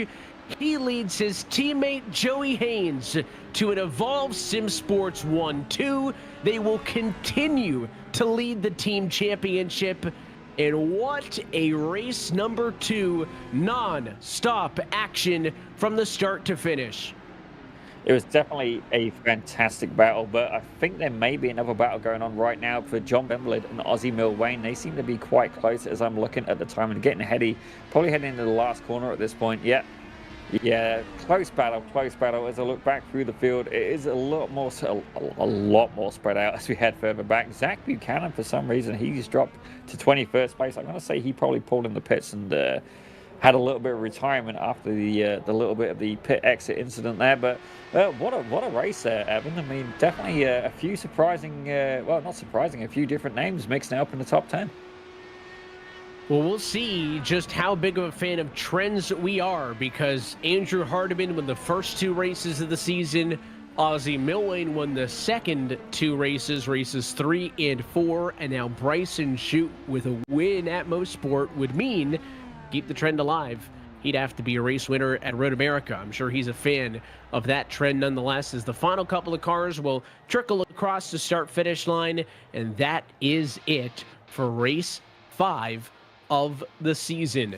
Bryson Shute, a first-time winner, as we take a look at your race results, and I called it out at the very start of the night. It was no shock, Zippy, why Evolve SimSport was leading the team championship, because they had 3 cars. I think it was in the top 7 in the driver standings. They have another strong performance with Shute, Haynes, and Todd, 1, 2, and 5. Mark McDonald, I think on any other night, would be thrilled with P3. Tonight, though, I feel like he left a little bit out there as he rounds out the podium.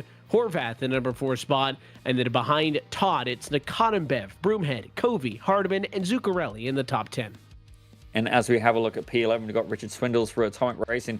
Clovis Gerard having a much better result there in P12, along with John Bemblid as well. Another good result there for Lima Racing. Ozzy Milwayne, not quite what he had in mind in P14. Takeshi Kida, now he did fall back pretty hard at the start. He's only got lap 1 tragedy, you could say, in the second race that we had. And Stuart Ross, again, like, he was so close. A couple of unforced errors really cashed him there. Cedric O'Hyan there in 17th. Jonathan Wager in 18th. And Nicholas Callander, every time. Nicholas Callander in 19th with James Carter there in 20th. And we might as well just round out the rest of the grid. Zach Buchanan, after that pit exit incident, he's there in 21st. Tory Pushman, 22nd. Eugene Cartini in 23rd. And Hans Salnave in 24th. Is a look top to bottom at your full race results.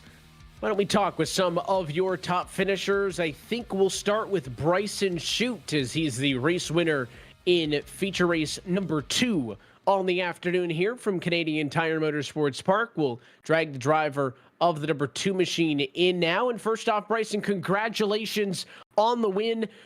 These races are always so close, but that second one especially so, through the pit cycle and then a little bit of chaos at the end with some mistakes, put you in a good position to be able to snatch it away from McDonald. Just tell us about it.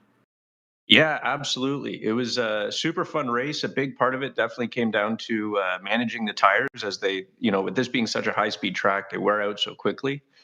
But yeah, I just had some good time pits. I was able to make up some time on Andrew Harden. Not sure what happened to him later on. And then I had an incredible battle with Mark McDonald. I was not expecting him to fight me that hard through the high-speed stuff, but we made it happen. We kept it clean, and I'm glad I came out with the win. Of course, you guys didn't get necessarily the results you wanted at Long Beach. Some okay results, but not quite replicating the success that you had in the first race of the year on the oval at Homestead, Miami. But tonight, super consistent. P6 in the first race. Of course, you get the win in this one. What is it about this racetrack compared to Long Beach that obviously made you more comfortable? Well, the big thing is it's only 45 minutes from my house, so I've spent a lot of time there. I know the track quite well. Driven on it in real life and everything, so I think it helps with the adaptation. But yeah, just over the years, tons and tons of laps at Mosport. and I love it. It's all about momentum and making sure you get good exits onto that straightaway. Second story of the year as well has been just how good you and your teammates at Evolve Sim Sports have been. 3 cars inside of the top 5 in this one. What is it like driving with everybody else on the team with Joey, Spencer, and Ozzy? Oh, it's fantastic. The 4 of us actually all raced karts as kids and came up racing together for years and years and years. So we're all pretty close on our talent level, and luckily, you know, when we work together, we can really make it happen in the races. We've got almost an entire month until we pay points again and go racing for week number 4 of the series at Road America. Instead, the rest of the month of May will be dedicated to a special event at the Indianapolis Motor Speedway leading up to the 500-mile race here with the BiS IndyCar Championship. Will you be participating in the 500, and what's the outlook for that one? Personally, I won't be competing in the 500. I've done a few already. And unfortunately, being an Oculus user, it leads to pretty severe headaches. But I'll definitely be around for the rest of the season. We're looking forward to catching you at Road America next time. Before we let you go, Bryson, anybody you want to say hi or thanks to? Absolutely. I'd love to say hi to my parents. They've always been my biggest supporters. Tranquil Production Machines, TNT Racing, and honestly, just a huge shout out to the guys at Evolve. Without them, being able to work together, none of this would have happened. I'll tell you what, we appreciate you guys putting on the show trackside, but also you for sticking around and chatting with us a little bit post-race. Again, congratulations on the win. Enjoy some time off, and we'll catch you at Road America. Thanks, guys. We'll see you later. It's your race winner tonight for race number 5 of the season. Bryson Shute is in victory lane. Second half of that battle, Joey Haynes comes home as a runner-up. Zippy, you're with the driver who comes home P2. Hey, Joey, I got to say, what a absolute stonkingly good drive for that second race. 20th to second. Tell us a little bit about your technique, the strategy, and how on earth you pulled off such a miracle. Just tried to keep it nice and clean. It was definitely maybe driving a little pissed off, but yeah, just tried to play it smart, look for the right gaps, use push to pass when it was advantageous, and make haste when the sun's shining. Well, you definitely did that, and you know, don't get me wrong, there was a fantastic film called Drive Angry starring Nicolas Cage, and that obviously worked pretty well for him. So Joey Haynes, with the advice of Nicolas Cage there, but what an absolutely fantastic result. I mean, myself, I've never been a guy for outright paces. To see somebody do such a hard charger through like a 23, 24 car field is fantastic. But what did you do for terms of strategy, in terms of tires? You know, did you have the same plan for race 1 and race 2? Yeah, I had the exact same plan. It was always going to be run the primary first, go as long as you can, and put the alternate on for the second run, and just try and not necessarily push them too hard right off the hop, because otherwise you take the best out of the tire and you're kind of SOL after that. But I felt like it was we had a good strategy. We kind of figured it out, and the first race was a bit of a shame, but it is what it is, right? Well, it definitely made up for it in the second race. But I do have to ask as well, Evolve SimSport is doing absolutely fantastic in terms of the team standings. But is there actually any team tactics going on? Are you guys trying to work together in the cars? You know, tell us a little bit about that if you don't mind sharing. I mean, we communicate, you know, we've got a good Discord chat going, and we've got good rapport between all of us. We all grew up racing on the same karting scene, so we're pretty familiar with each other, and we know when to give each other a bit of space and when to work with each other and when it's time to put our heads down and get to work. Well, that is absolutely fantastic. Joey, before you go, is there anybody you want to thank? Yeah, just all our lovely sponsors, TNT Racing, Tranco, Joe's Pokestop. I mean, all the guys at Evolve who put in all this hard work to make sure we're fast week in, week out. You know, everyone at Podium for putting on a great broadcast, Mike for putting on a great league, and yeah, that's pretty much it. Well, ladies and gentlemen, that was Joey Haynes, your second place finisher in race 2 with an absolutely phenomenal drive, 18 positions gained. Well done. He was by far the big mover in this one. We'll move things down to the third step on the podium and get away with the drive of the 216 machine. That's Mark McDonald. And Mark, first off, congratulations. You did not get the help of the invert like many other drivers did. Started to P11, drove yourself up there, led laps, and had a look at the win. Yeah, I mean, first off, guys, fantastic race, and hats off to Bryson on that pass. The way that he got me on the end of that second race there was incredible, and really just fantastic job to both him and Joey. Played it exactly right, and I was kind of out of tire and about a half liter light on fuel when I left the pits, so I had to save and try to defend, and it was just a real crazy and clean, and I really appreciate that second race. But yeah, I mean, I started that second race from 11th, having taken a fast repair crash in the first turn on the first race, and then I was passing guys. I hope nobody minds, but I was passing guys that were, a lap ahead of me, because I was like, I'm only 18 seconds down from 10th place. I can catch this guy in 20 laps.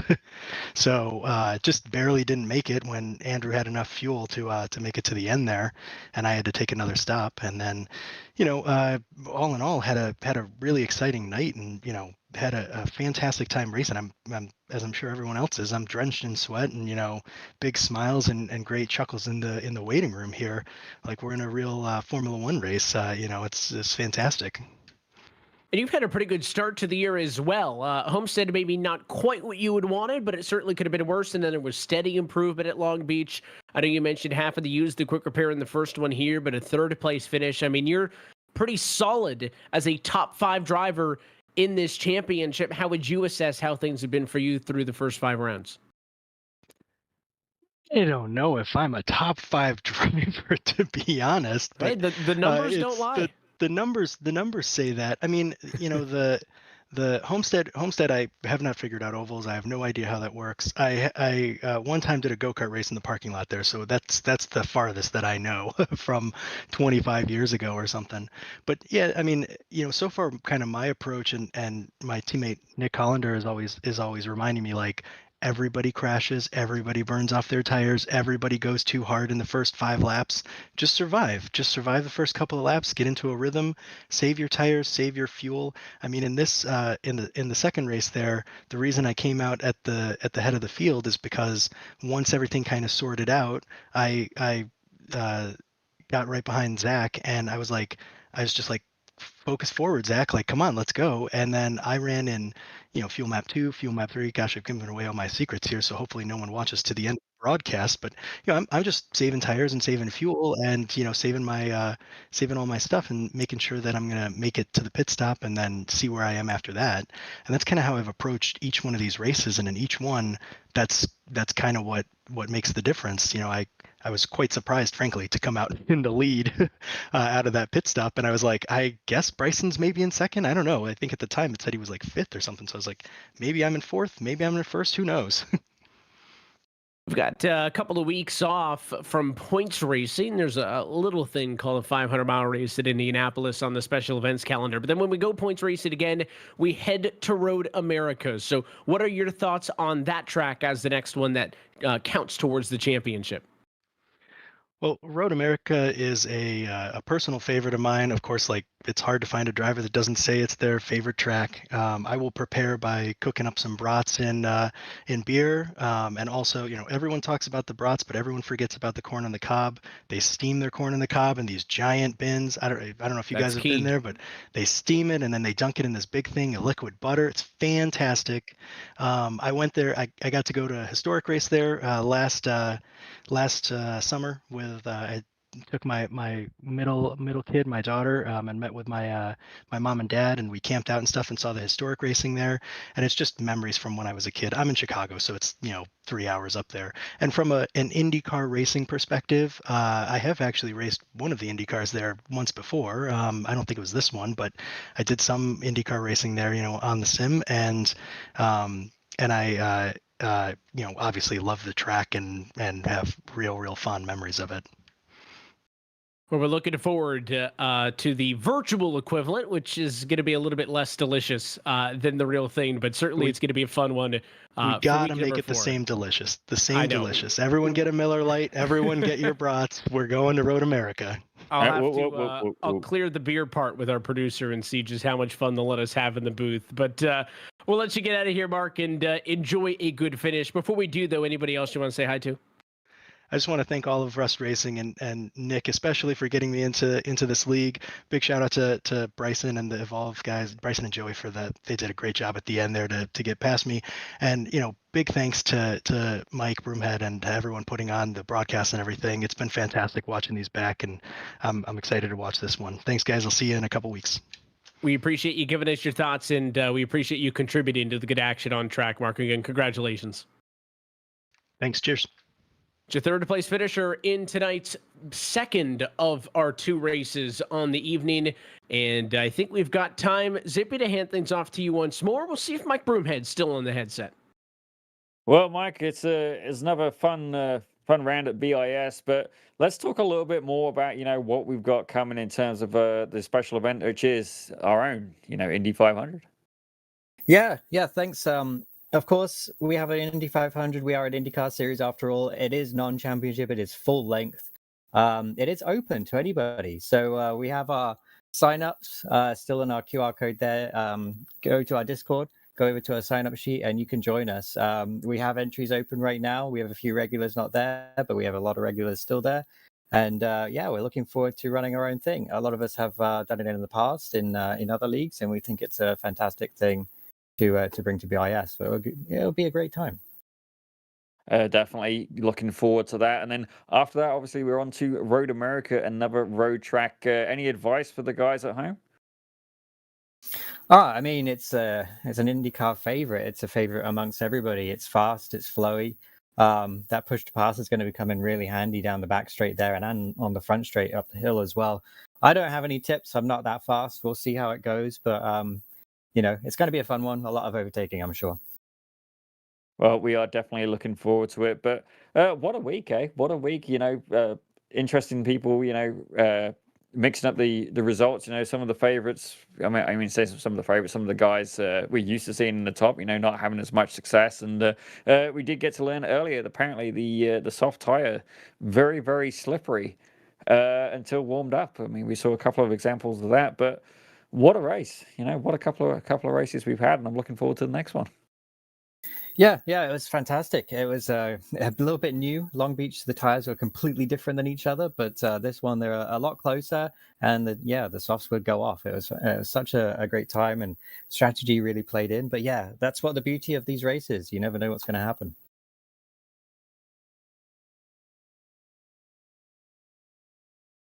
No. Well, that was Mr. Mike Broomhead, the league founder and organizer. And Evan, what are you thinking? Road America, how do you feel about that track for Indy?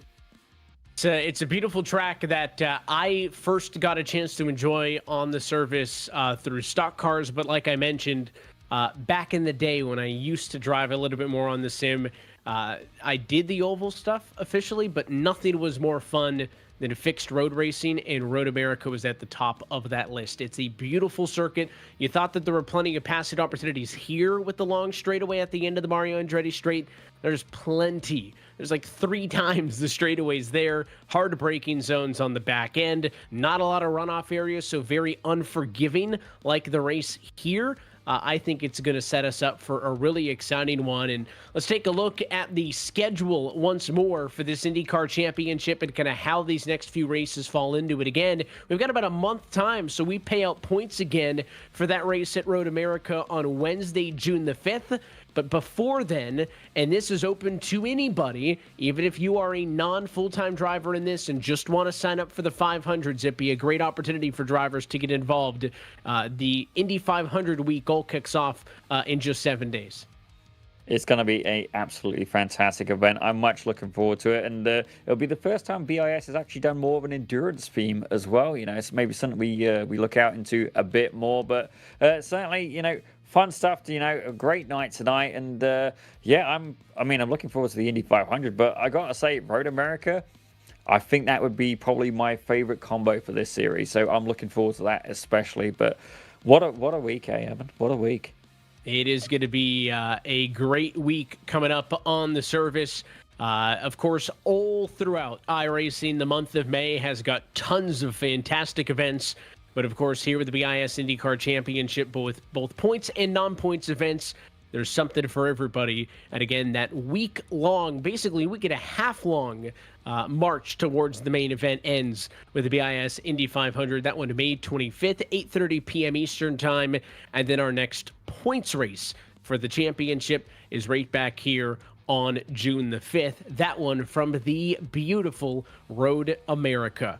Until next time, though, that is it for us here tonight from north of the border. On behalf of our entire team at Podium, for everybody at BIS, and for your broadcast team tonight. For our producer downstairs, Christian Hill, for Daniel Zippy Salmon, my name is Evan Pasoko. I want to thank all of you for tuning in and congratulate our race winners tonight. Ozzie Milwayne with race win number 2 and Bryson Shute with race win number 1 on the season. Take home the checkered flags here tonight at Canadian Tire Motorsport Park. Again, we're back as the championship rolls on for the next race on June the 5th from iRacing's virtual Road America. That race and every race of the 2024 Summer BiS IndyCar Championship can be found exclusively here on Podium. Until next time, good night from Bowmanville.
Racing isn't easy, but experiencing it is. iRacing puts you in the driver's seat with the industry's leading sim racing game. Drive on laser scan replicas of the greatest racing circuits from around the world. Go head-to-head against other drivers chosen by skill-based matchmaking to ensure competitive racing at every level. Compete across all your favorite series. In officially licensed cars, engineered to deliver the most accurate driving experience possible.